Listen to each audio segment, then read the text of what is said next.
La télévision Caraïbe, chaîne 22 et l'association culturelle Café Philo Haïti vous proposent tous les mercredis 7h PM. Café Philo. Café Philo, c'est une émission de débat, d'échange entre intellectuels, chercheurs, penseurs, opérateurs culturels et artistes de tout horizon. Le temps, l'éducation, l'identité, la morale, la science, la culture, c'est Café Philo tous les mercredis 7h PM sur la chaîne 22. Café Philo et la chaîne 22, pensons mieux, agissons autrement.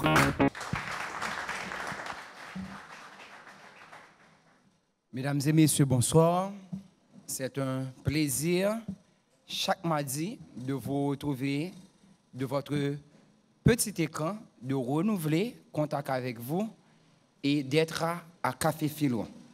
Café Philo qui est un mouvement créant un espace de discussion à la fois littéraire, artistique, philosophique et surtout scientifique. Comme vous le savez fort bien, à Café Philo, il est un format à respecter. Et donc, sans perdre de temps, je vous demande de vous mettre debout pendant qu'on va entonner la dessalinienne.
Bien, nous passons donc sans perdre de temps à la deuxième partie de cette activité.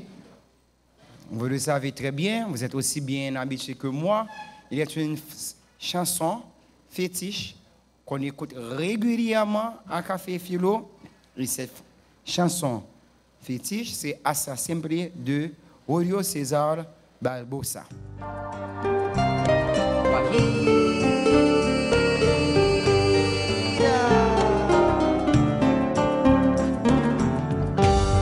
Aprendimos a quererte desde la histórica altura, donde el sol de tu bravura le puso cerco a la muerte. Aquí se queda la clara, la entrañable transparencia de tu querida presencia, comandante Che Guevara.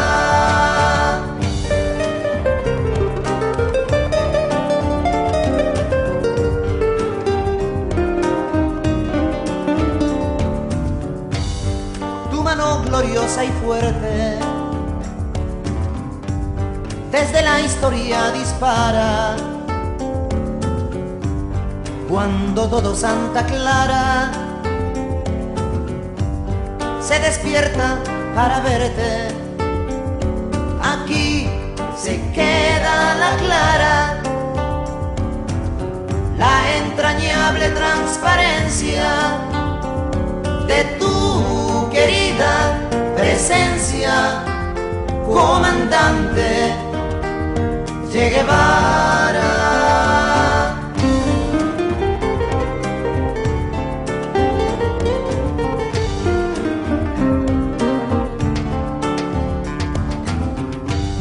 Vienes quemando la brisa con soles de primavera para plantar la bandera con la luz de tu sonrisa. Aquí se queda la clara, la entrañable transparencia de tu querida presencia, comandante Che Guevara.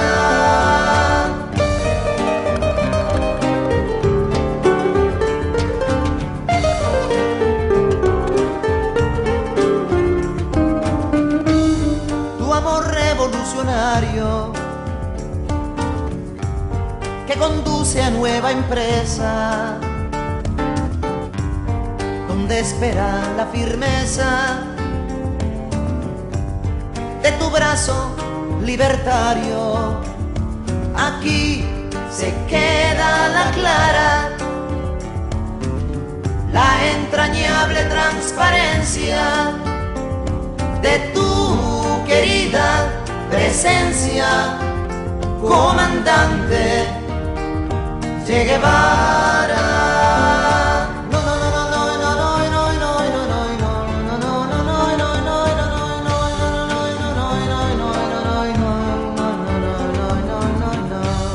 Seguiremos adelante,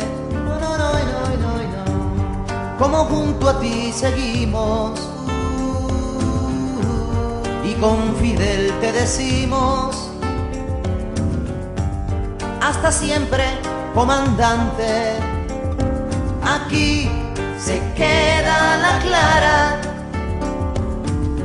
la entrañable transparencia de tu querida presencia, comandante Che Guevara.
Merci. Donc, à Café Philo, nous associons aussi les mots aux images.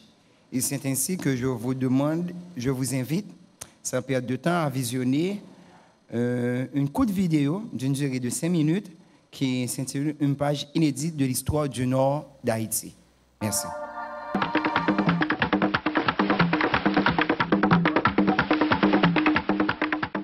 Voici l'histoire de ces trois monuments qui appartiennent au patrimoine de l'humanité et qui s'érigent en symbole de toute une époque, celle de l'indépendance et de la fin de l'esclavage sur le continent américain. Au XVe siècle, l'Europe cherche de nouvelles voies pour atteindre l'Orient. Le besoin d'expansion est un puissant moteur qui développe les techniques. Le commerce d'épices et la recherche de la soie justifient ces téméraires entreprises. L'aventure, bien plus que la science, constitue alors le seul moyen dont on dispose. Et pour ces hommes, pour cette époque, l'inconnu se trouve au-delà des mers. Les marins vivent de rêves.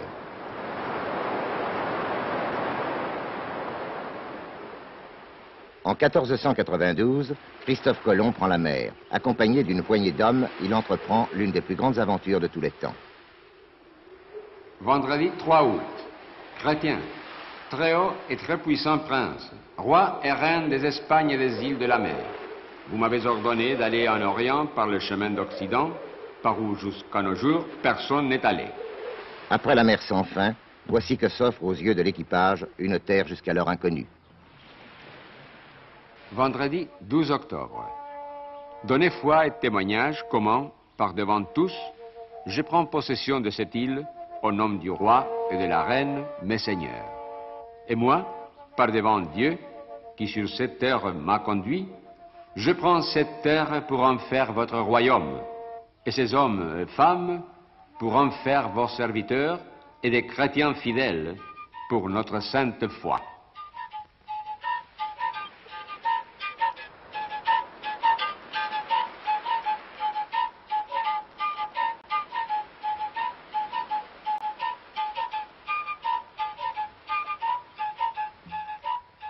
C'est la rencontre de deux mondes qui se cristallisent sur cette carte tracée par la main de Colomb. Rencontre de deux mondes, celui qui se croyait vieux, celui qui croyait devoir apporter la lumière de sa culture et la foi de sa religion.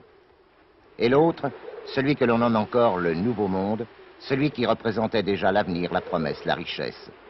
Deux continents et des peuples qui ne s'étaient jamais rencontrés vont prendre conscience de leur existence commune sans en mesurer alors la portée réelle. La Grande Antilles, l'empire du Grand Khan, peut-être même l'Inde millénaire, peu importe. Les navigateurs, pas encore devenus des conquistadors, sont surpris par la beauté de ces contrées et vont d'émerveillement en émerveillement. Jeudi 6 décembre 1492. Le jour de notre arrivée, la mer battait les rochers. Mais au-delà des barrières de corail, une plage belle, très profonde. À l'heure de vêpres, je suis entré dans la baie. Parce qu'il était jour de Saint-Nicolas, je la nomme depuis Saint-Nicolas. Belle terre, noble et courageuse aventure. Mais ces terres sont habitées par des peuples aux mœurs pacifiques et aux comportements amicaux.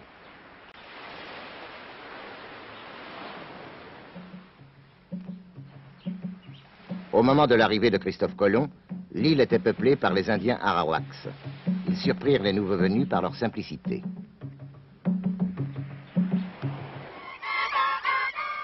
Mercredi 12 décembre. Ils sont nobles dans leur regard, nobles dans leur bonté. Ils donnent ce qu'ils ont avec plaisir, comme si en nous donnant, ils accomplissaient un devoir. Jamais je n'ai vu des gens si beaux dans un pays qui semble être la campagne de l'Andalousie au mois d'avril.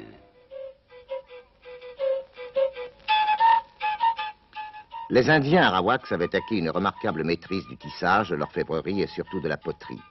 Liant leur religion et la superstition à l'art, ils créaient des objets de culte et des amulettes aux formes symboliques.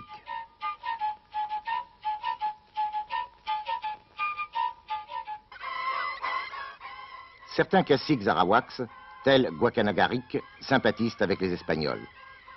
Mais de simples voyageurs qu'ils étaient au débarquement, bien vite, les Espagnols deviennent des conquérants. Voyant leur confiance trahie, les Indiens se rebellent. Les Espagnols n'hésitent pas à les massacrer, et chaque révolte est matée avec cruauté. En 50 ans, les Arawaks vivant dans l'île passèrent d'1 million à quelques centaines. Il en fut de même dans toutes les autres îles des Caraïbes.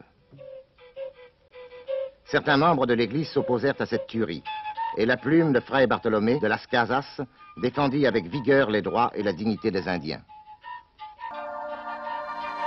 Bon, mes amis, on aurait bien aimé passer tout le documentaire, mais le temps nous fait la guerre. Jean-Baptiste vient de me dire tout à l'heure, si on a besoin du documentaire, qu'on veut voir l'intégralité, on peut toujours le voir et le documentaire sera à notre disposition. Ceci dit, il est temps de faire place à notre intervenant de cette soirée, c'est M. Gilbert Réginald Valmé. Moi, je ne savais pas, le R, j'ai cru que c'était Robert, mais c'est Réginald. M. Gilbert Valmé, il est historien et archéologue. Il a fait des études d'architecture à l'université de Ricoussin, des études d'archéologie à l'université Toulouse-Le Mirail, et aussi des études d'histoire à Florida International University. Monsieur Gilbert Valmé a été membre fondateur du MUPANA et de l'ISPAN. Il a travaillé à un projet de l'ISPAN sur le palais de Sans-Souci. Et monsieur Gilbert Valmé a été aussi, à un certain moment, administrateur et professeur à l'ENOTS. l'ENOTS, c'est l'École nationale des arts. Il a dispensé un cours, je lui ai dit tout à l'heure, mais ce n'est pas possible qu'on n'ait pas ce cours à la faculté d'ethnologie. Le cours s'appelle de la préhistoire, l'origine de l'art de la préhistoire à l'Antiquité. Comme bien contre l'eau, peut-être poso mensou, ça déjà.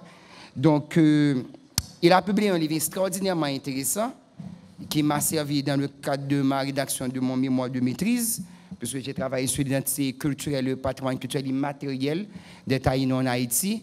Son livre s'appelle Kané Atabé, 6000 ans d'aménagement territorial prise par sur l'île d'Haïti. Haïti et la République dominicaine. Et M. Gilbert Valmé, comme il le disait, c'est mettait sucre sous bonbon tout à l'heure. M. Gilbert Valmé est avec nous. Quand je dis nous, Mme Genève Pérodin Mathurin et autres, il était avec nous à la fondation Dr Daniel Mathurin. Donc, je suis le secrétaire exécutif. Donc, sous vos applaudissements, je vous demande d'accueillir ce grand monsieur qui s'appelle M. Gilbert Valmé. Je fais remarquer, sans perdre de temps, c'est l'un des rares archéologues que nous disposons, qui soit haïtien. Nous n'avons pratiquement pas d'archéologue de formation, bien sûr. M. Gilbert Valmé est archéologue de formation, mais ce soir, il porte le chapeau de l'historien, bien qu'il lui soit très difficile de se dissocier du chapeau de l'archéologue. Il va nous parler du système éducatif public du Royaume du Nord, Henri-Christophe, le premier de l'Amérique. Monsieur Gilbert Valmé, je crois que vous avez une petite documentation là de 17 pages. On aurait aimé tout assimiler, mais vous n'avez que 30 minutes ce soir pour nous dire l'essentiel en cette intervention. Allez-y, Monsieur Valmé, à tout seigneur, tout honneur. Bonsoir, messieurs, dames. J'espère nous tous bien. Et merci à Emmanuel Stéphane Laurent et à la Fondation pour la facilitation de cette conférence. Alors, moi, j'ai insisté sur le thème ça, le système éducatif public du Royaume d'Haïti, le premier d'Amérique. Je vais répéter le titre là encore. Le système éducatif public du Royaume d'Haïti, le premier d'Amérique. Alors, sans prétention, tout ça, majorité de ça, me dire, on mettait le comme ça, c'est pour la première fois que nous parlons de Donc, et grâce à Google Books, nous avons un univers de recherche qui est capable de pousser nous sur plusieurs pistes de recherche à partir des formations données et d'analyses que m'a présentées à Soya. Donc, tout là, c'est projet de société en Haïti. Et c'est pour ça que je devais parler de Royaume d'Haïti, parce que, en majorité, Royaume d'Haïti, nous tentons de parler de Roi Christophe, nous tentons de parler de Palais sans souci, nous tentons de parler de Citadelle, mais nous totalement ignorants de ça, Royaume ça et avec cause, parce que l'État d'Haïti, à partir de 1820, systématiquement mettait blackout sur le Royaume d'Haïti. Donc, nous prenons le système éducatif du Royaume d'Haïti pour développer problématique ça de projet de société en Haïti. Donc, l'Amérique est une terre promise de la colonisation européenne. Donc, il y a deux modèles d'exploitation. Donc, j'aimerais faire là rapidement, présenter la problématique du Royaume d'Haïti, qui ça que et puis rentrer dans ça, système éducatif là, représenté. Impact qui vient dans le Nord et en Haïti et dans la littérature haïtienne. Et pour qui ça que y a un blackout ça?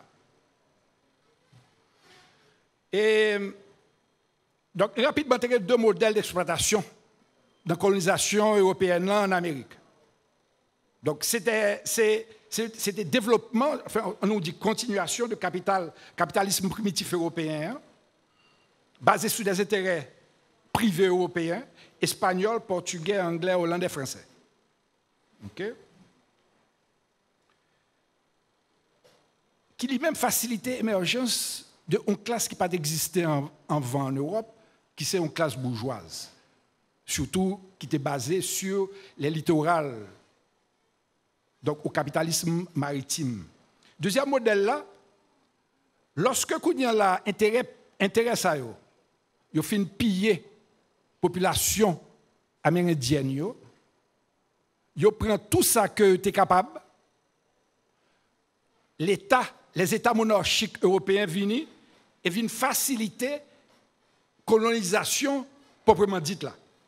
Donc, à travers des implantations d'unités de production agro-industrielles, tabac, indigo, sucre, café, basées sur ces syndromes américains, main-d'œuvre forcée ou main-d'œuvre servile, qui était d'abord européenne, main-d'œuvre servile, ça, il était blanc, et ensuite, il vient africain. Les vins africains, c'est ces productions sucre-là qui transforment en population servile et africaine. Donc, activité, on nous dit économique, ça, faciliter l'émergence de capitalisme marchand européen au XVIIIe siècle, et puis capitalisme industriel et financier au XIXe siècle. Ces domaines, donc, l'Haïti coloniale, c'est archétype de système capitaliste marchand, ça. Ces domaines, pendant tout le XVIIe siècle, excusez-moi, pendant tout le XVIIIe siècle, premier producteur de sucre dans le monde, ces domaines, premier producteur de sucre dans le monde au XVIIIe siècle, surtout dans la deuxième moitié du XVIIIe siècle, et premier producteur de café dans le monde. Pour cela, pour tes niveau de production, ça, où tu as besoin d'une population servile qui lui-même a une durée de vie de 5 ans. C'est pour ça que c'était un système économique de la mort. Donc, révolte 1791, c'est d'abord cette première révolution ouvrière, mais d'elle comme ça. Parce que c'est le monde qui a dirigé ce système-là, qui fait révolution à eux, qui crasait la production de la mort, ça, et a proposé un nouveau mode de production basé sur la vie.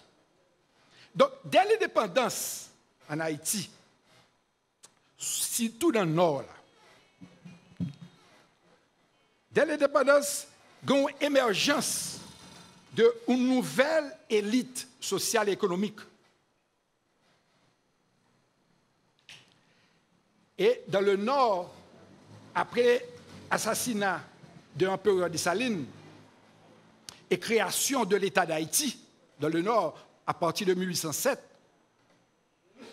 nouvelle élite ça, sur la poigne motrice, poigne locomotive, ça, qui c'est Henri Christophe, qui pourra traîner l'élite ça, qui a émergé à travers une structure militaire et une nouvelle structure sociale à partir de 1811, système monarchique, avec une nouvelle aristocratie qu'elle a créée.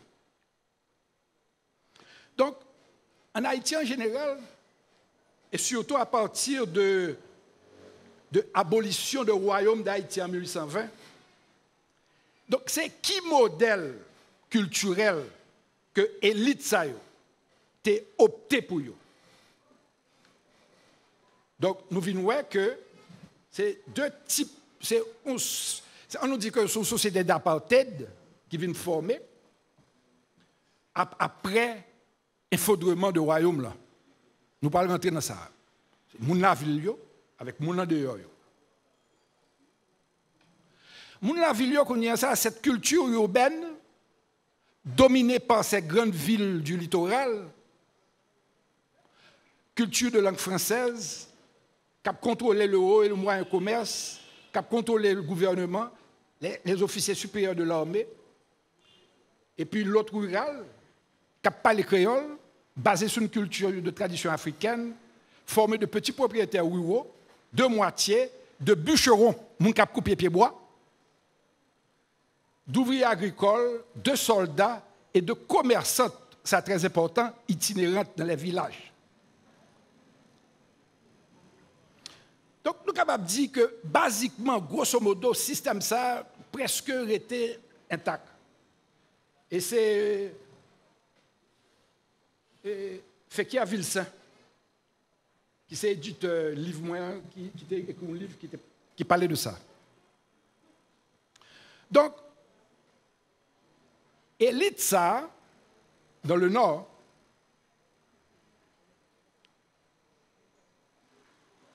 ils ont muté tête à partir de 1811 en une nouvelle aristocratie et ils ont créé le royaume d'Haïti en 1811. Mais au bas qui était caractérisé le royaume ça, tout le monde a travaillé. Tout le monde a travaillé. Le gouvernement Christophe n'a pas toléré personne qui n'a pas travaillé. Donc c'est pour ça que l'élite dirigeante ça, dans un premier temps, moyens de production étaient appartenus à nobles, aristocrates, etc., qui étaient en général les regradés de l'armée de Christophe. Et ensuite, il y a une deuxième classe d'entrepreneurs que c'est le royaume d'Haïti qui a financé son capitalisme d'État. Le royaume l'a financé dans la production de sucre, de café, d'indigo et surtout de coton dans l'Artibonite. Et dans le cadre de production que nouveau entrepreneur a fait, il y a pour remettre l'État du royaume l'argent que l'État a avancé.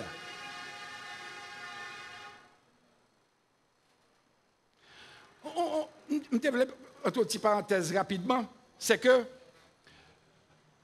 l'objectif de tout nouveau de modèle social, ça, il a essayé de construire une société côté culturellement, socialement, économiquement, modèle il a créé dans l'État d'Haïti d'une part et d'autre part dans le royaume d'Haïti, il a créé un État, une société qui pour égale à cette société européenne, côté européen il a dit anciens esclaves africains, petits oreilles, pas capables de faire rien. Objectif de Henri Christophe, avec toute équipe LIA, c'était pour montrer le contraire.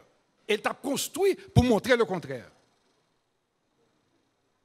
Donc, un exemple de noblesse là.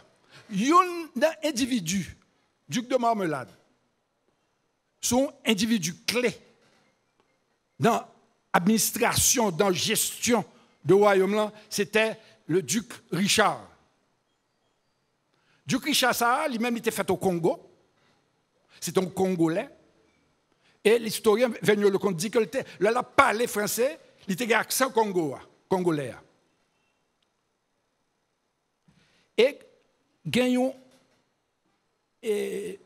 consul anglais, qui était rencontré, qui dit que monsieur, c'était un monde qui était mieux préparé de royaume là. Et tout le monde, ancien affranchi, monde qui était ancien affranchi, mulâtre et noir, et surtout les nouveaux affranchis, surtout. Et même des Mésaillés. Mésaillés, c'était des blancs qui étaient mariés pendant ces domaines avec des négresses et que blancs étaient exclus de société. Monde comme Jean-Baptiste Petit, qui était un élément clé dans l'administration finance royaume là. Donc, voilà lui-même, Motoli, c'est pas gain indépendance sans éducation.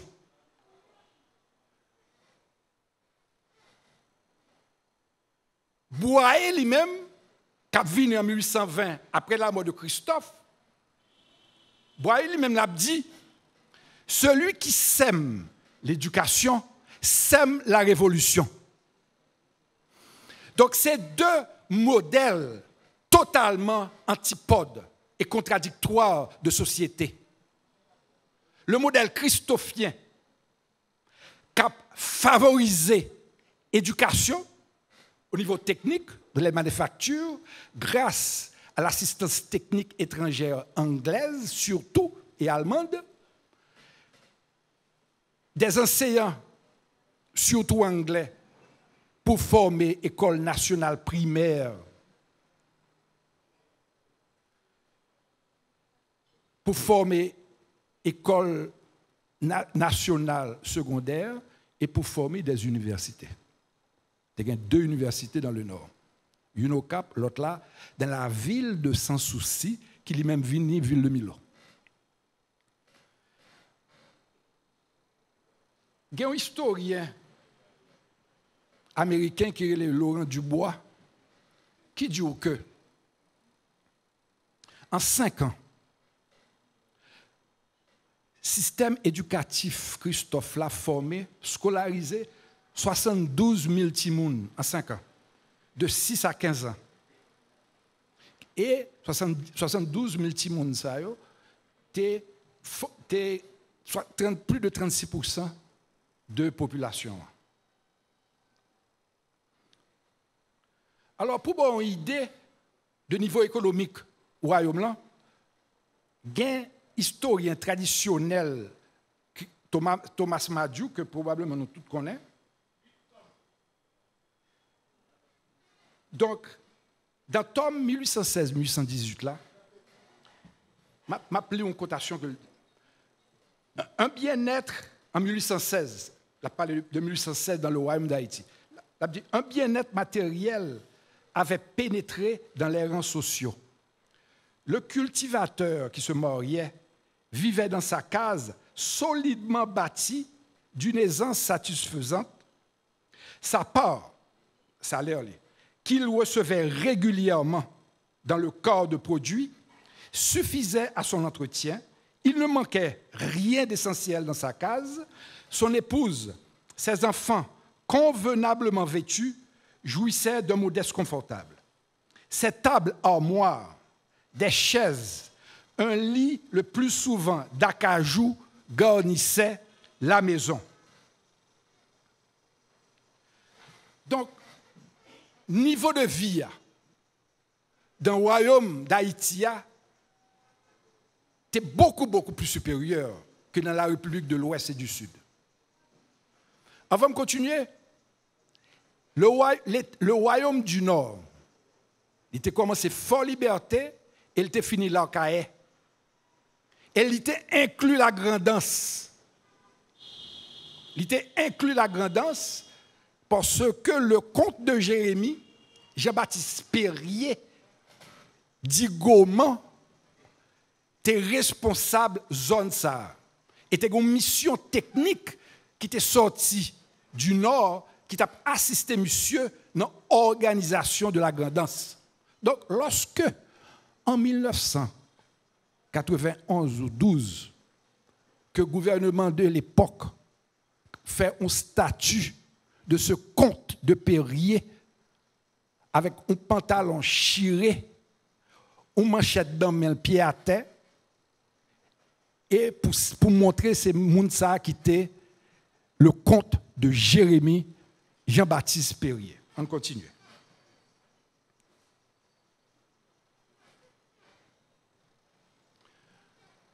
En 1817, il y a un comte de Saint-Louis, Simon, m'appelé dans un anniversaire du couronnement royal de 1817. M'a dit une partie de discours que M. Tab dit. Nos citadelles et places fortes de l'intérieur présentent un aspect formidable, pourvu d'une nombreuse artillerie de munitions de bouche et de guerre pour plusieurs années. Elles sont à l'abri de toute atteinte de la part de n'importe quel ennemi qui oserait les attaquer. N'importe quel ennemi sur la terre. Nos arsenaux, oui, c'est bon. Notre agriculture devient de jour en jour plus florissante. L'éducation élémentaire étant la plus utile et la plus essentielle pour éclairer le peuple, notre sollicitude s'est portée sur l'établissement des écoles nationales, déjà celles du Cap, de Sans-Souci, du Port-de-Paix, des Gonaïves, de Saint-Marc sont établies. Successivement, nous nous établirons dans toutes nos villes et paroisses communes du royaume. Les progrès des élèves nous font déjà pressentir les heureux effets que produisent les écoles nationales.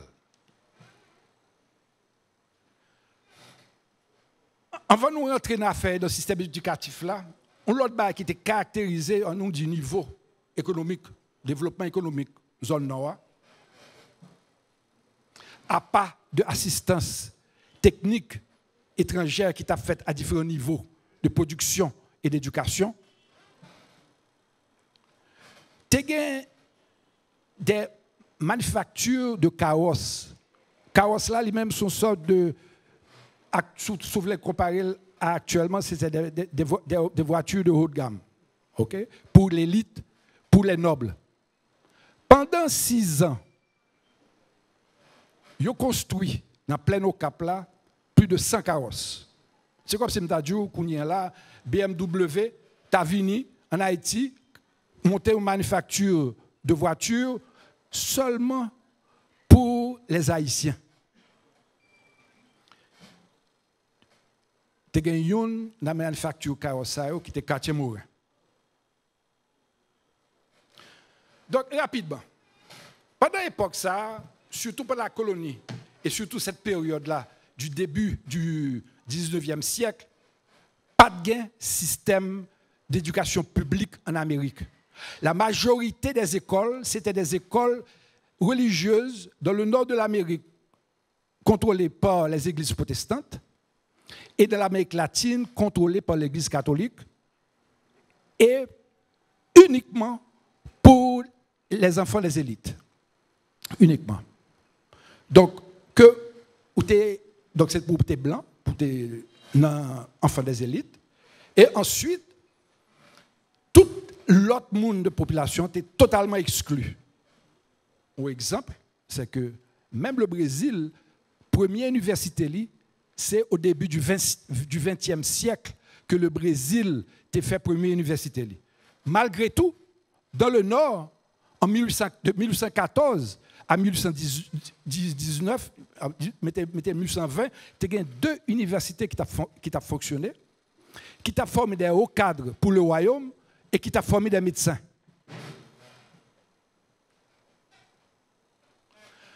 On va me rentrer directement. Pour me rentrer dans... Il y a combien de temps là? Je vais remplir le temps. Gomba m'a dit qui est important. C'est une expérience qui était faite après la Révolution française sous la République française. En 1795, c'est une école qui était créée, l'école de la Manche, souvent l'école des colonies. Côté où tu voyez les enfants de ces Français fidèles à la République. C'était une école qui était très avancée. Pour donner un exemple, les deux fils de Toussaint Louverture, Placide et Isaac, supposément, leur était rentré dans l'école là, Placide à 17 ans, Isaac à 15 ans, Youn supposément pas de lire et l'écrit. Après 30 mois dans l'école là, Placide font présentation mathématique en français, côté la palais de formule de Newton. Isaac même t'a ébloui assistance côté bail ça t'a fait, côté la font démonstration en chimie et physique relativement avancée pour l'époque. Mais tu as l'autre français et cabine haïtien qui était dans l'école ça. Une cabine président Pierrot.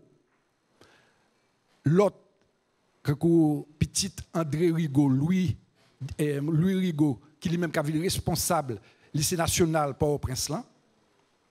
Il y avait Charles Jolin Hippolyte, qui lui-même est responsable école nationale de Sans-Souci, etc. Donc, l'expérience, ça, c'est important pour avoir l'idée de capacité intellectuelle de au monde pour balayer tout élément, toute condition pour développer talent que le gagne. Donc, rapidement, parce que moi, j'ai peut-être 10 minutes qui restent. Rapidement, dans le Royaume du Nord, il y a deux types d'instructions. Il était militaire et il était civil. Militaire, là, lui-même, c'est dans la garnison que tu n'as pas pris de soldats, il est écrit. Et civil, là, lui-même, il était 4 cycles d'études. Il y a 4 cycles. Il y a au niveau technique, il y a au niveau primaire avec l'école nationale, yes. Il y a au niveau secondaire avec collège, et il y a au niveau universitaire, les académies, dont l'école de médecine du Cap. Et puis il y a une académie de peinture tout, qui était sans souci.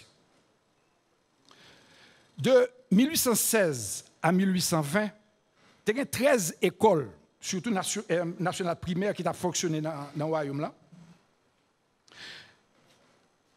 Dans le niveau primaire, la majorité de l'école primaire était construite dans la ville principale. Donc, je t'ai déjà mentionné qui ville était. L'État scolarisation était obligatoire. Tout le monde entre 6 et 15 ans était doué scolarisé. Alors, c'est pour me bien dire que tout le monde qui pat, c'est pour me dire, c'est pour me clair. Tout le monde qui pat, non, qui t'a côté parents, yo, pas travaille dans l'unité d'agro-industrielle. Donc, la majorité de tout le monde, c'est les gens qui étaient la ville. Mais malgré tout, même les gens qui étaient sur l'habitation, ils ont un niveau de scolarisation qui te permet d'apprendre à lire et écrire. Et c'est pour ça qu'il a gagné un résultat ça, de 72 petits scolarisés pendant la période de Christophe. Là. Dans l'école primaire, là, les petits étaient supposés couvrir l'école primaire en 3 ans. Et si vous ne pouvez pas couvrir en 3 ans, ils étaient retirés de l'école là et puis ils mis dans nos activités métiers. Système là, c'est un système anglais qui était basé sur le système de l'enseignement mutuel, lancastérien. Nous avons fait recherche là sur ça, Lancaster là, celui qui a inventé ce système là en anglais. Mais il faut intéressant parce que il te permet un professeur avec des moniteurs qui étaient sortis à l'intérieur de population étudiantine, responsables des autres niveaux de l'autre timoun pour que apprendre lire et écrire. Et il y a des moniteurs. Donc, il y a un professeur. Il y a dit qu'un professeur est capable, responsable, on nous dit, 1000 timoun. Avec autant de moniteurs qui sont responsables des groupes, et cela dans un seul espace. Un espace plus grand école, la Castérien, que était construit sur Christophe là, il existait jusqu'à nos jours. Et les lycées ont l'école actuellement. Et les gens qui veulent connaître, m'a dit côté lié, au Cap pour nous visiter. Donc, dans la République de l'Ouest, ils ont venu adopter le système ça tout, mais il n'a pas fait long feu. Bon, et il n'a pas fait long feu parce que dans la République de l'Ouest, la majorité de l'école primaire, c'est des écoles privées. Ils ont fait un lycée national qui était supposément public. Donc, la majorité de gens qui étaient dans le lycée national, c'était surtout des gens qui étaient de une classe relativement aisée, de villes qui étaient moyens pour voir les petits gens dans l'école primaire privée pour accéder à lycée national.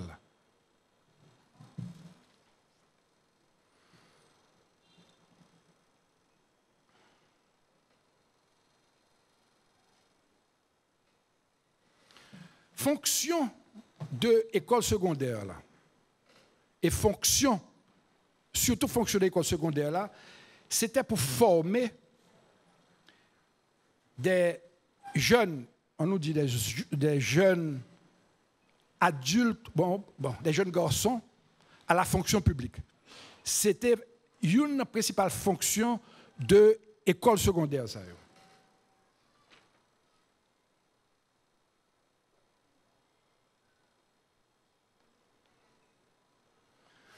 Pour niveau universitaire, là,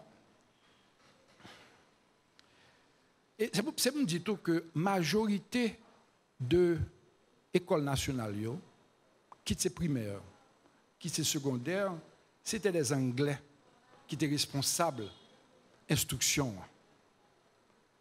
Et il y a une là-dedans qui est le Prince Sanders, qui était un noir américain, et qui jouait un rôle important dans le système éducatif Christophe là, mais aussi il a joué un rôle important après le royaume. Prince Sanders, le monde qui voulait faire recherche. Donc, dans l'école de médecine qui était dans l'hôpital militaire du Cap là, l'hôpital militaire du Cap là, il était légèrement pire aux prisons actuelles là. C'est parce que prison ça sont prison qui tourne bureau ISPA. Il supposait tourner un centre culturel polyvalent. Et l'hôpital militaire, ça a été un peu plus haut. Et il était un peu plus bas de ça, il était les champs de Moss là, et qui tournait, et un stade, si je ne me trompe pas. En 1818, on a créé une chaire d'anatomie. C'était un médecin écossais qui était responsable de l'hôpital militaire, ça, formation de l'hôpital militaire, ça. Il était responsable de tout service de santé dans l'armée de Christophe. M. Terrell Stuart Duncan. Il est important parce que une famille capoise Duncan qui est descendant de monsieur. Christophe était naturalisé. Il vient au maréchal de camp. Et il était enseigné médecine clinique et chirurgie dans l'école ça.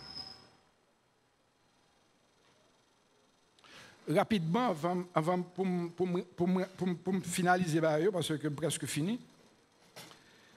Et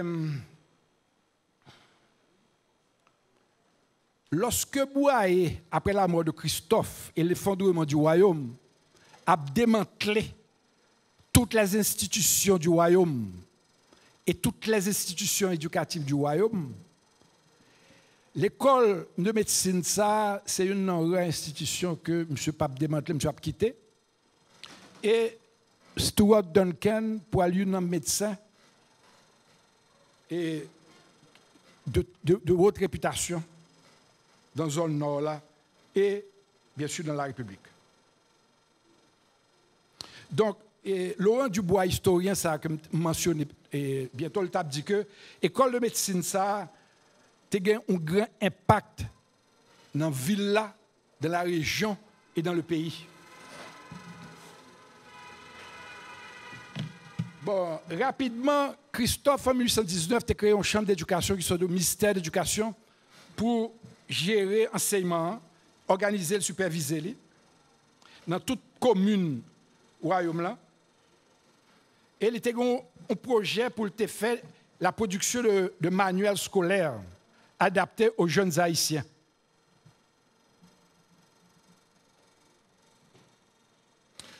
Donc, m'appelé en dernier, m'a fini. Dans 5 minutes encore, m'a fini. Proclamation de Christophe à l'occasion de la 17e année de l'indépendance d'Haïti. Nous citons. Nous avons donné à l'instruction publique toute l'extension qui nous a été possible. 6 écoles nationales ont été ajoutées aux anciennes et espérons progressivement augmenter le nombre. L'instruction primaire parfaitement répandue, l'instruction primaire parfaitement répandue et dirigée vers le but que nous nous proposons nous mettra à même d'étendre l'enseignement des hautes sciences dans les collèges et universités. Alors, une citation. Oui, une autre citation. Une citation que une enseignant anglais qui t'a fait un rapport. OK, men. C'est Jean Daniel, en anglais. Alors, monsieur était tout parce que une famille Daniel qui descend de monsieur tout. Monsieur, en faisant un rapport à ses supérieurs en Angleterre, nous citons: vous pouvez en Europe faire les plus grands efforts, mais c'est en vain que vous parviendrez à égaler nos progrès. Bon. Et je ne vais pas rentrer dans le détail de... Parce que malgré tout, il y a une bonne contradiction dans le système Christophe là. Nous n'avons pas le temps pour nous rentrer là-dedans. Seul que je voulais montrer, c'est qui gens que dans le royaume ça, dans l'État du Nord d'abord, et dans le royaume, qui société nouvelle qui t'a émergé au point de vue économique, au point de vue social, au point de vue intellectuel, au point de vue académique, et qui gens que société ça, yo tué dans l'œuf avec infodrement de royaume là. Consul anglais Mackenzie, dans un voyage en 1827 du Cap, le monsieur a visité le Cap en 1827. Monsieur Dieu, Mackenzie peut remarquer dans le Nord beaucoup plus de personnes lettrées et remarqua avec empressement comment tous ceux qui ont été formés par les écoles du royaume parlaient l'anglais.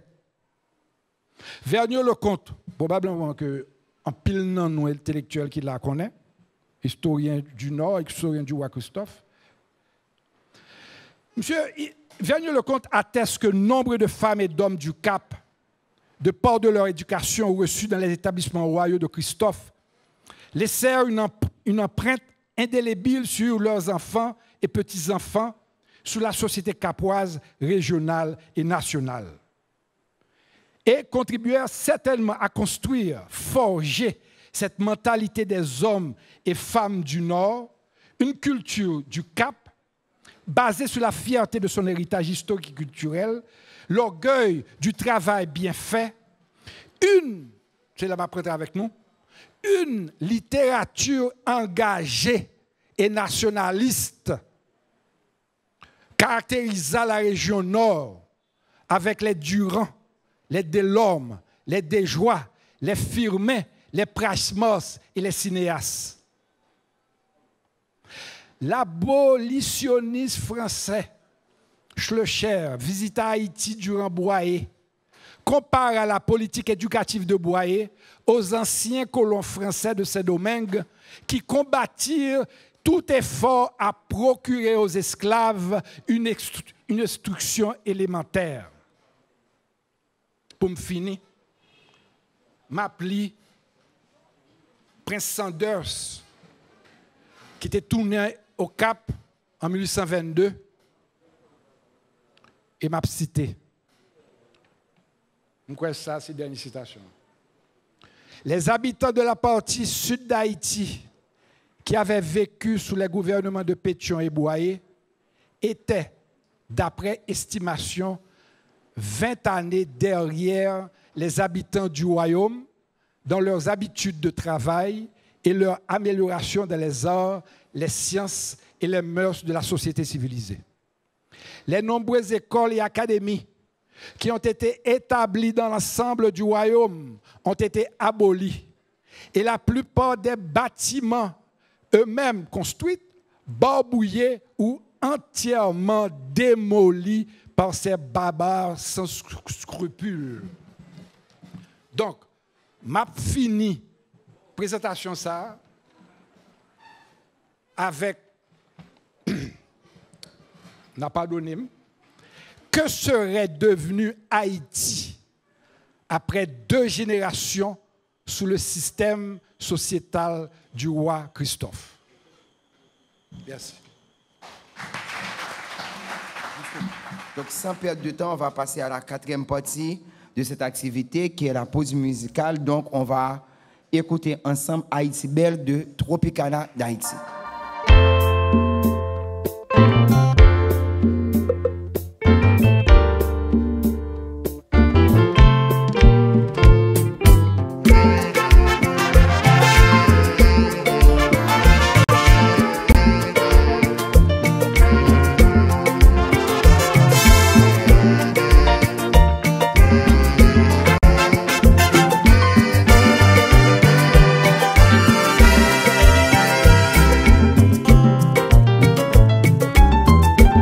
C'est vrai que dit la caille nous gagne problème, mais pour nous connaître gagne en pile richesse, pour qui nous pas chercher les têtes ensemble, pour le retourner vers des outils.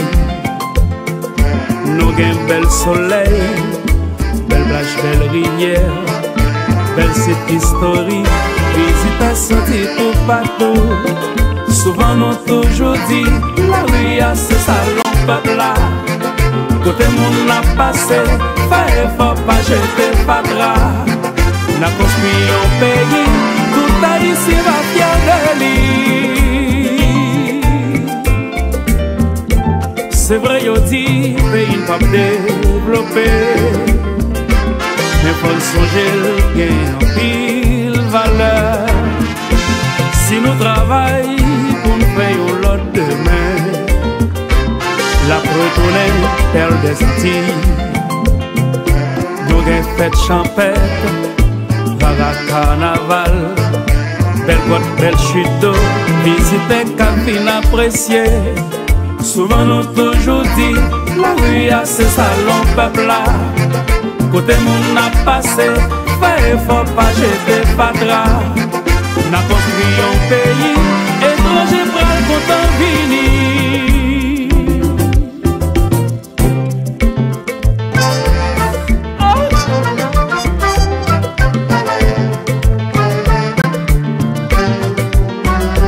Bon bagage.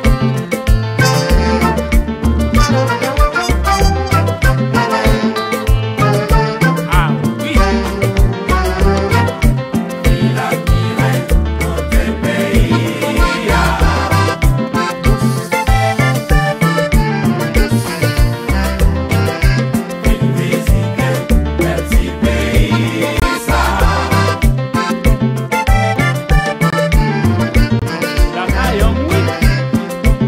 Haïti chargé belle site historique qui fait songer Jean histoire de belle capaïsien.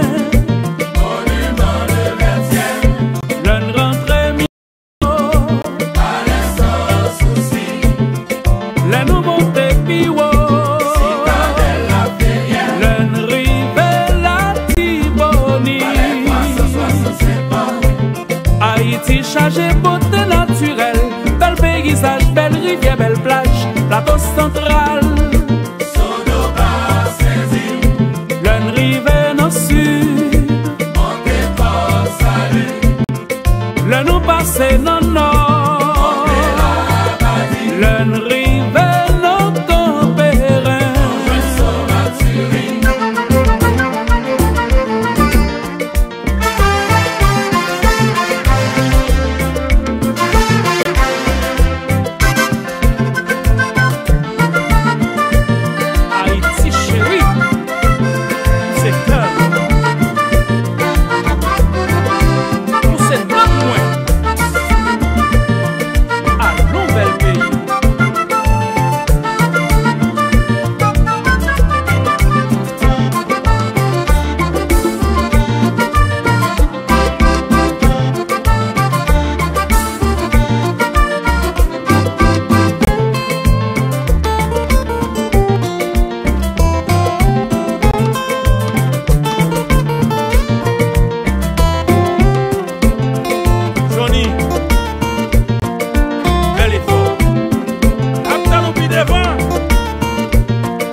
Donc, très chers amis, nous venons d'apprécier une très belle vidéo. J'ai trouvé que la vidéo était très imagée.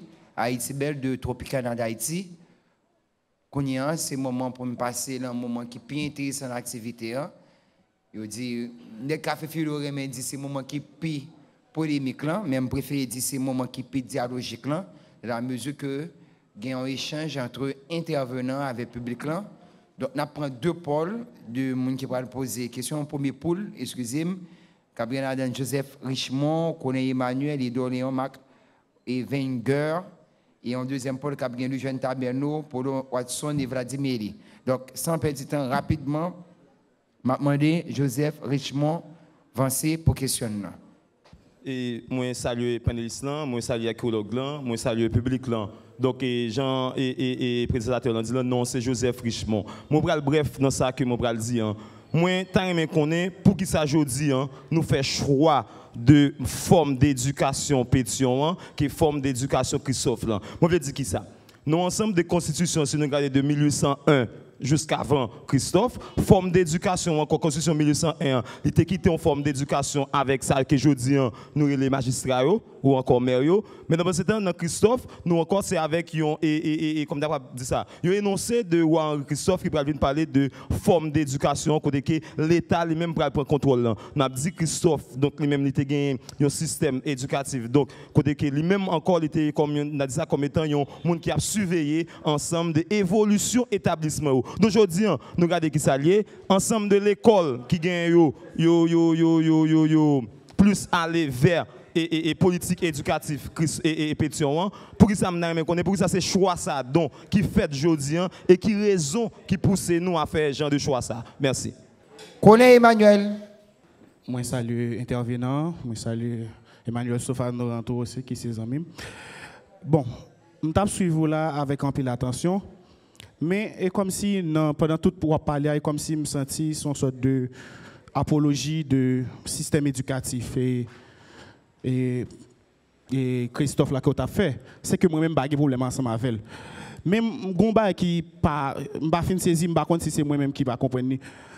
Situez pour moi s'il vous plaît contexte et système éducatif qui t'a mis en place par Christophe là, dans qui objectif dans le sens que est-ce que c'était parce que tu fait un parallèle entre comme si capitalisme européen qui était venu en face là. Est-ce que c'était pour contrecarrer, ça veut dire dans quel sens parce que tu même dit dans même pas l'anti parle tu fait, tu dit comme ça tout, c'est même européen ça qui t'a financé, qui t'a baillé. Donc me senti comme si gon sorte de flou là. Donc essayez de situer pour moi dans contexte là. Et puis tout essayez pour moi énumérer dans quelques mots et faiblesse qui te gagne de système ça parce que je voulais tomber dans une sorte de discours apologétique côté m'a défendre un système éducatif qui te pour me garder faiblesse et pour nous faire équilibre plus ou moins. Merci.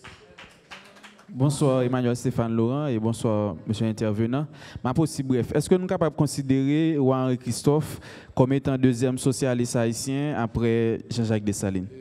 D'abord, je vais commencer par dernière question.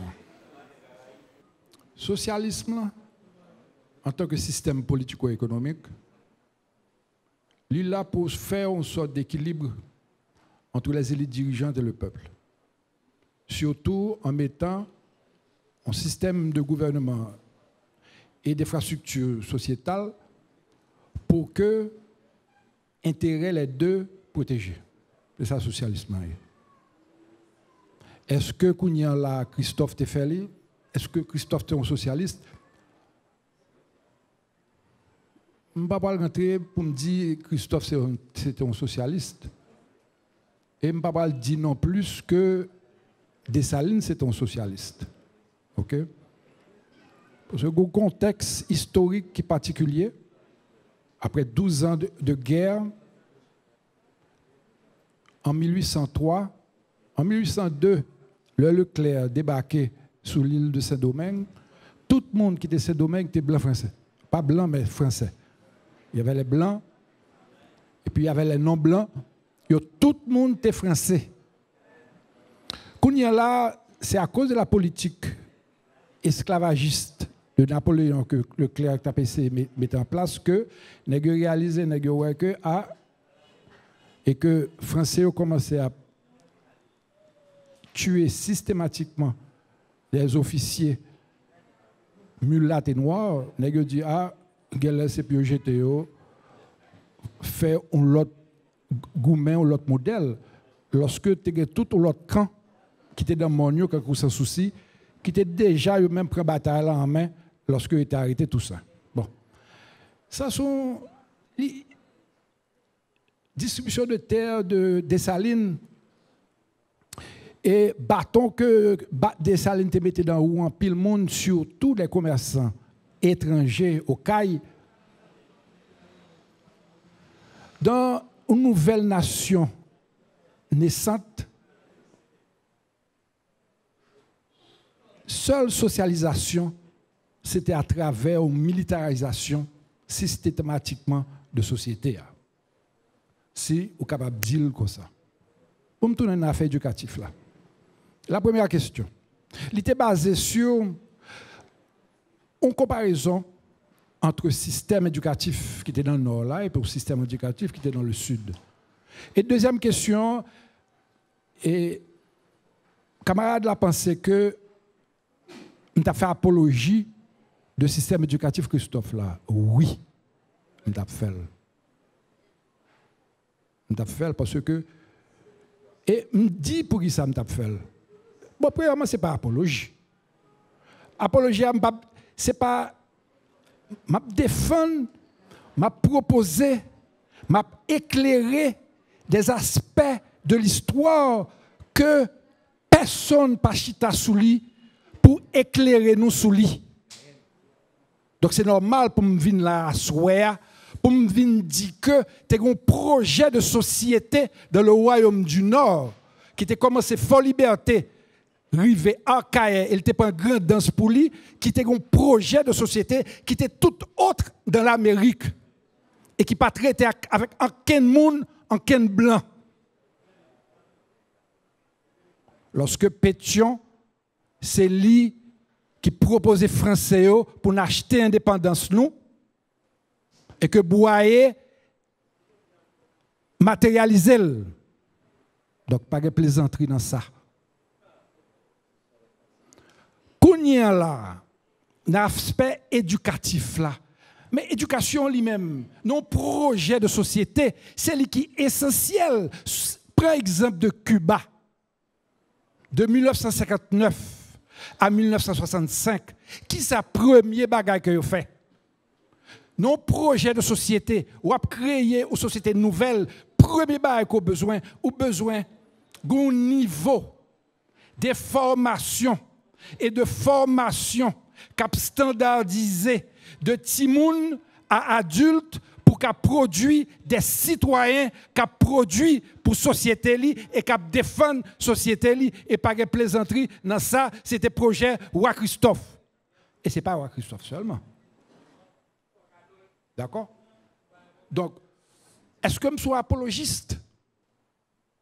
Oui. Bon, me dit oui, je suis apologiste. Et je ne peux pas dire nous dans quel contexte que je suis apologiste. Mais dis-moi, et bien poser question, bien poser prémisse là à la fin. Imaginez que 2 générations t'es passées sous le système ça. Et pour qui ça que tu es tué dans l'œuf? Parce que blanc,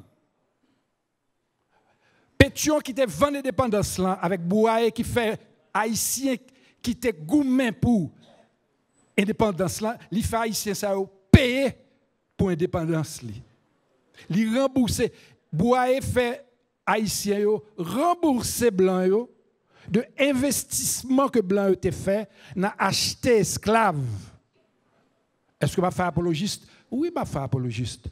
Parce que dans le gouvernement Christophe là, dans l'État Christophe là, dans la société que tu as construite, bien dit, il paraît pour tout ennemi qui sous la terre. Il paraît pour eux. Est-ce que je vais faire apologiste? Est-ce que je vais faire apologiste pour que nous ayons une nouvelle société? Oui, je vais faire apologiste pour que nous ayons une nouvelle société. Ma foi apologiste pour que nous puissions développer le pays. Pour que le système éducatif actuel là, qui fonctionne à plusieurs vitesses. Oui, ma foi apologiste. On va avancer avec Eugène Taberneau. Ça bien nos jeunes?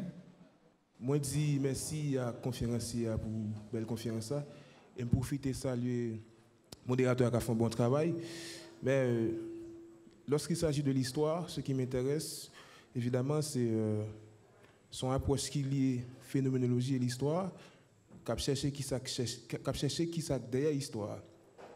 Donc rapidement, Jean-Louis Calvest, dans un livre qui est l'intro à la science politique, qui est un chapitre qui est consacré comme ça, qui dit de temps en temps, les spécialistes mobilisent l'histoire pour expliquer un événement qu'on gagne limite des événements ça. Donc c'est la concilier l'approche d'ordre phénoménologique de l'histoire qui limite conférence on gagne à cela. Merci beaucoup.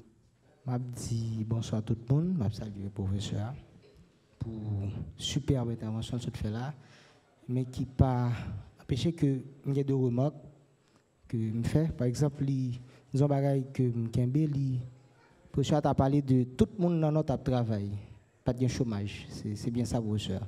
Mais voilà. Et c'est ça en plus, on dit que yo t'es un projet dans l'œuf. Yo ça très intéressant parce que ici très souvent nous recourons à la question facilité ça. Yo bon. Yo fait toute bagaille sur haïtien, bon yo touyer nous, yo vend nous. Bon finalement parce que gomba contingent intéressé, on commencer par deuxième remarque là. Yo alors alors Christophe, ouais, monsieur Diblan, monsieur Gaëtan Diblan, hein. Mais Christophe, si je ne me trompe pas, tu as eu un monde qui t'a participé tout dans tuer des salines. Ou encore dans un projet qui t'a gagné pour tuer des salines. Ok, voilà. Mais c'est même Christophe tout qui t'a mis ensemble avec anglais. C'est-à-dire Christophe son aide qui t'a accueilli et l'Occident avec anglais, pas vrai? Pétion, dans l'Ouest, justement, il était avec français. Mais on dit, je ne sais pas trop contre qui est-ce qu'on parle. Est-ce que c'est. Parce que Pétion sorti en gros, alors, Christophe t'a sorti en gros l'ennemi des salines. Yo, est-ce que c'est même des salines? Parce que lui, allié anglais, lui, ah bon, Pétion, c'est pas bien Pétion, parce que Pétion, tout c'est allié français. Yo, c'est qui est? C'est la première question. Deuxième question, où dit tout le monde a travaillé? Encore là, mon petit Jean vient perdu parce que, et moi, c'est tout le gouvernement, c'est justement, une première qui t'a intéressé, ou comment on est capable de créer question, et mettre l'argent dans la poche du monde, comme ça, tout le monde a travaillé. Mais, si je ne me suis pas trompé, je suis toujours dans l'histoire pays, parce qu'on a parlé là de Haïti quand même, c'est pays. Et j'ai l'autre petit problème encore. Et tout le monde a travaillé, pas vrai? Mais là, je ne peux pas comprendre que Pétion lui-même, dans l'Ouest, pile soldat, avec un ensemble de balles, il promet. Parce que là, on saute peine là, on paradis dans le Nord. Alors, comme on ne dit pas faire apologie de questions Nord là, des balles comme ça, bien que camarade là, saute rappelé là, moi, je suis genre ça, étudier, mais c'est ça, je suis genre vraiment. Et bon, nous pas faire, ou se dit là, bon, bien que je fin toi comprendre. Mais Pétion, qui a gagné une qualité politique, mais maintenant dans l'Ouest là, un paquet de déserteurs, un paquet de soldats. Bon, par contre, pour qui raison, pour qui ça, pas pour qui ça. Mais tu as trouvé à quitter notre bonne papaquette pour aller dans l'ouest. Et finalement, ça peut le mener à vraiment perdre Pétion jusqu'à ce que l'obligé de tuer tête dans l'un de connaît. Parce que c'est par le soulèvement. Bon, grand piloteur qui parlait de ça, je ne vais pas tourner sur ça. Et tu sais, c'est Christophe. Hein? Voilà.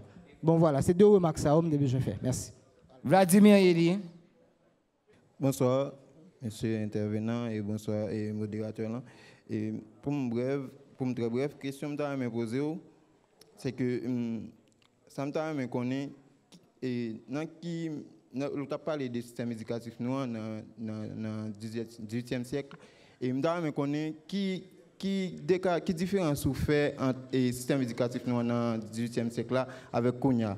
Est-ce que c'est un décalage qui gagne dans le système éducatif noir ou bien Tirabachi et pays occidentaux a porté dans le système éducatif noir de temps en temps qui fait pays noirs, le système éducatif noir toujours comme ça? Parce que je ne peux pas comprendre que j'en fais un élève qui a réussi dans l'examen rhétorique ou bien philo pour examen et philo, pour examen et anglais avec espagnol. Donc, je vais répondre sur ça. Merci.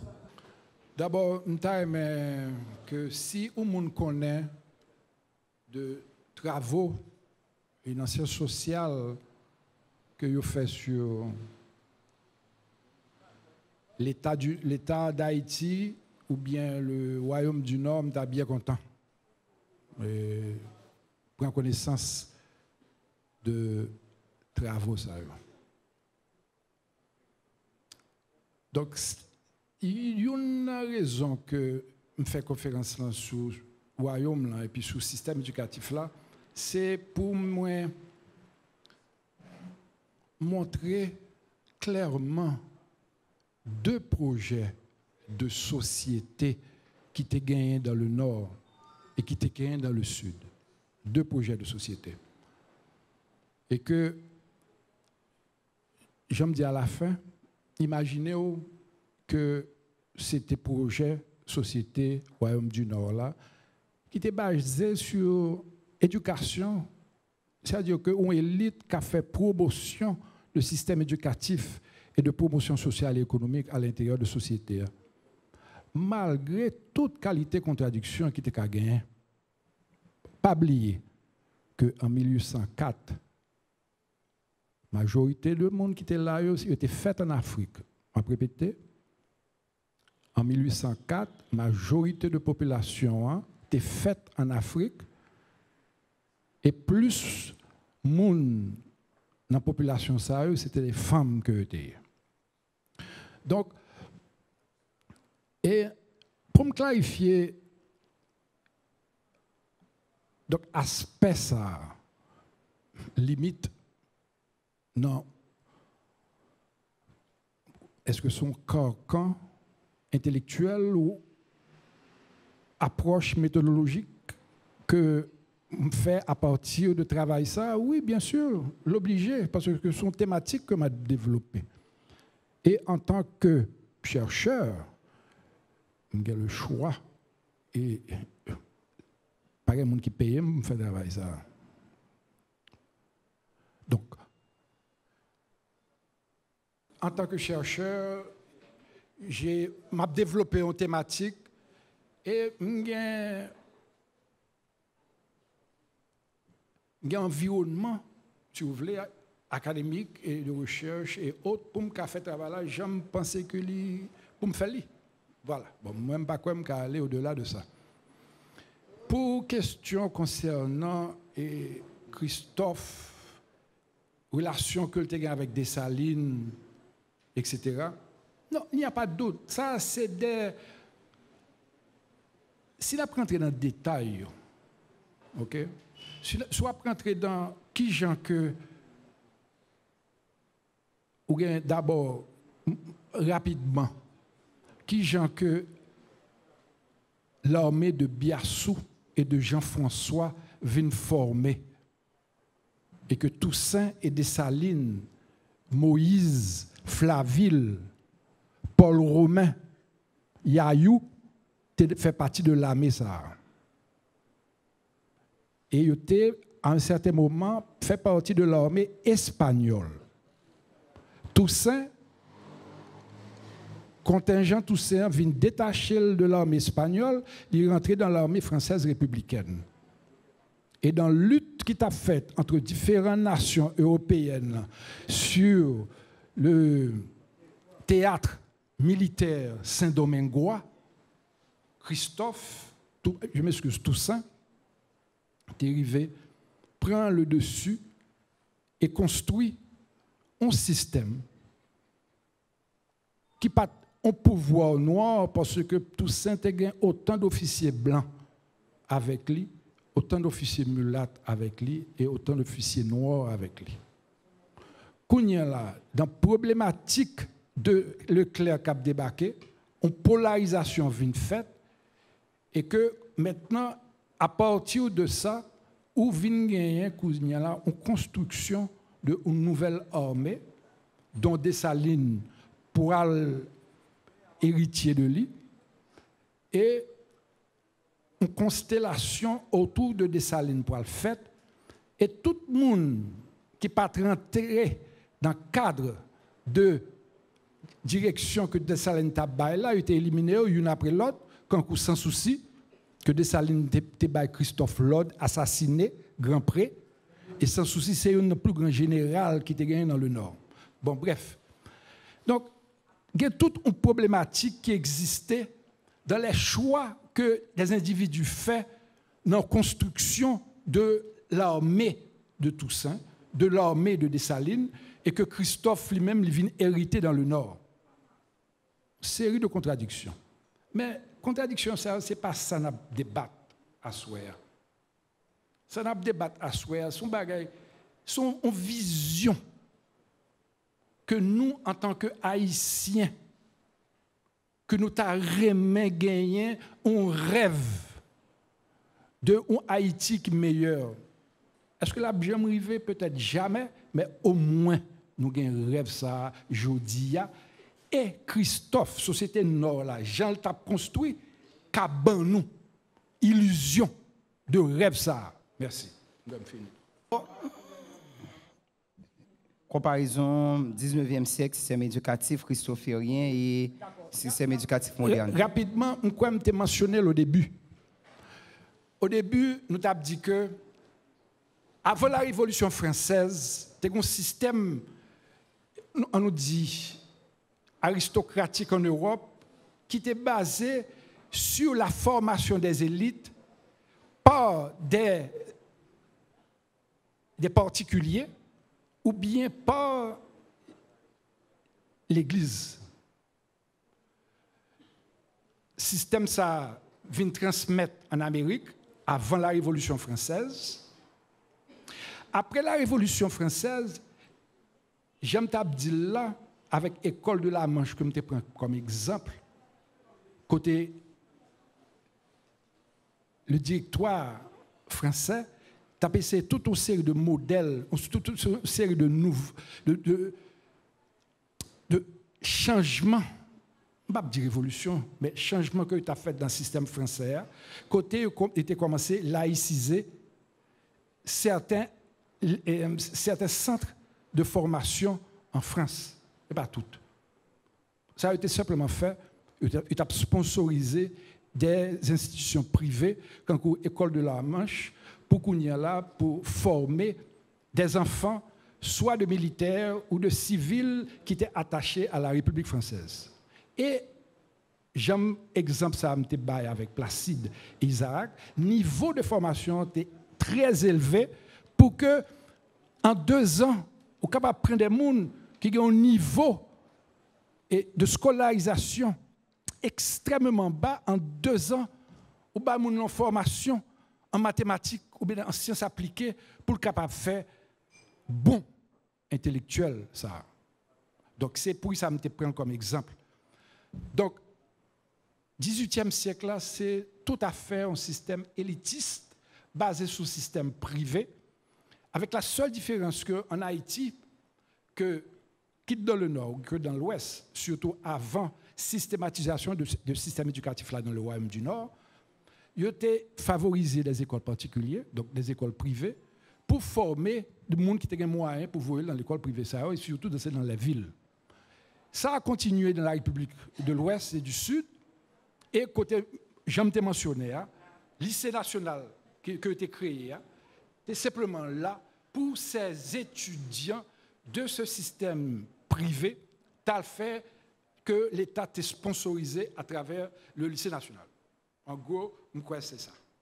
Merci. Bon, ici pour fin ce café philo de ce soir. On se donne rendez-vous mardi encore pour un café plus chaud. Et on ne sera jamais déçus puisque les responsables qui pensent ce café philo en Haïti, ils le pensent profondément et ils ne visent pas seulement à Port-au-Prince, mais il y a à Miragoâne, il y a à Jacmel, il y a un peu partout. Donc on va se retrouver mardi prochain dans une émission encore plus intéressante. Sur ce, je vous dis merci et bonsoir. Merci, monsieur Dame. C'est un seul père descend en bacal à ma chambre. Et puis moi, c'est même bitin, c'est même bitin. Ni ça qu'a fait plein des autres pour nous pas vivre ensemble. Et vous et moi, c'est yon et l'autre, c'est yon dans l'autre. Mais là tout bitin brûlé. Faut non fin calculer, faut yo apprendre peser, ce qui bon ça est mauvais. Mais t'es en liberté, j'apprends ton résilier, j'apprends ton espérer. Haïti chérie, la vie pas finie. Haïti chérie, changement qu'a fini. Haïti chérie, la vie pas finie. Haïti chérie, continue. oui. Si l'amour qu'a ouvert porte, c'est clé moi qu'a pas autre. Ou dis-moi, prends-moi. Jacques Mel Thomas, 15 coffres, l'amour qu'a monté mon, pour ça qui près, pour ça qui loin. En sa tête qu'a chargé, quelqu'un qu'a fatigué, si monde ça y opéré, j'y me la qu'a baisé. Mais continuer à marcher, les jours la qu'a levé, le soleil j'ai monté.